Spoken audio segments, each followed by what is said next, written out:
here we are. Day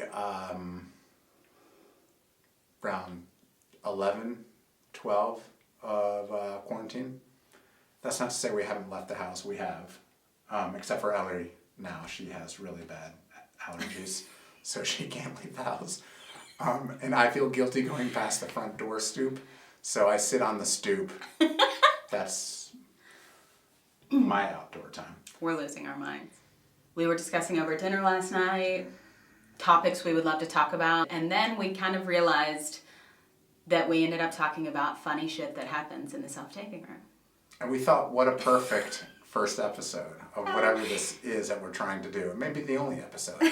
But today we'll talk about some funny and interesting shit that happens when self-taping. And maybe some beautiful stuff. And maybe some beautiful stuff. And then perhaps, if you get inspired, you'll share with us some funny, interesting, or beautiful shit that happened to you. It's hard not to talk about a guy who's become a good friend of mine. Don't say his name. I'm not going to say his name. Okay. He had a Tyler Perry audition where he had to play like a gangster of sorts. And, somebody was shot along the way. Somebody got their ass beat. And he really got into it and proceeded to try to get his ass beat when, of course, there is nobody else in the room with him. And he fell down below frame, so you couldn't even see what was happening, except for his very real agony because he slipped a disc or something. I don't really know exactly what happened, but dude was like semi-paralyzed for a minute. It's awful. Could not get up off the floor. I don't know, maybe it's not that funny. Like last week, I was in the bedroom a lot of times while there's taping going on at Actors Room. I'm quarantined to the bedroom. Yeah, we have a constant quarantine. Which has given me some good practice for this current pandemic. But I was in the bedroom working on my computer, and Evan comes in, and his face is bright red. His nostrils are flaring. He's laughing so hard that tears are running down his face. And I'm like, where's our client? He's like, oh, she's in the other room. I can't stop laughing. I have the church giggles. But he was laughing so hard he couldn't come back into the room to tape with our client. We started to do a take maybe like 5 or 6 times. And it wasn't just me, it was her also. Like neither one of us, and it wasn't like the content was that funny. It was actually because the content was so not funny.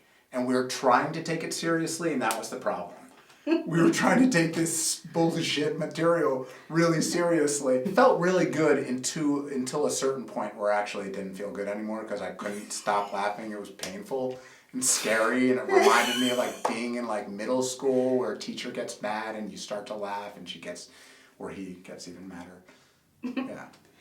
That was a sweet moment though. Yeah. What are some other good moments? I mean, I never really thought that there would be a community forming around this because it's such a transient business, People are in, then they're out, and some people you'll see twice a week, and some people you'll see like twice in 3 months. And yet there is a community that's formed and there's a trust that's built.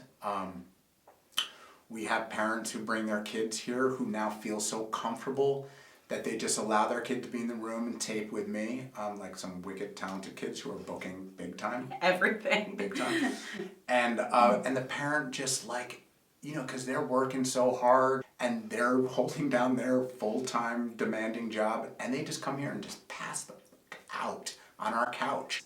She wasn't on our couch. She was in our chair. She was We trying tried to get her to the She couch. was trying to respectfully sit up, but lay back with her eyes closed. And I was sneaking out to get to work, and I was like, lay on the couch. Great team, this mother-daughter. Yeah. That was special. That was one of the first times that I realized that people felt at home here. And was a huge part of our mission, vision, whatever you want to call it.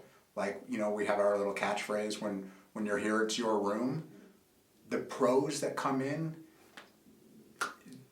like they can connect with a total stranger because they realize that the material demands it. it's like they've gotten to a place where they don't have time to let like this very fresh new dynamic get in the way. I mean, sure, it may take a minute for them to warm up, but then they just completely give over to a stranger. I don't think actors get enough credit for that. Like, their ability to just hone in with someone and connect because they have the skill or they have the skill set to do such a thing. I think it's taken for granted that, oh, well, I could do that if I needed to. But the amount of vulnerability that some of the material takes, and not just vulnerability in like tragic material, the vulnerability it takes to try to be funny in front of a complete stranger, I think that's even harder. I guess to be totally transparent, part of the reason we're doing this is because we want to stay in touch with the many people that have passed through our doors, and we also want to reach out to people who have maybe heard of us but haven't, or who have not heard of us at all, and just let you see us for who we are and what we're about. So when you do come through our doors, you feel like we're not total strangers to you, and You can do your best work. yeah, and you can do your best work. Yeah. Okay. All right. Bye. Bye for now.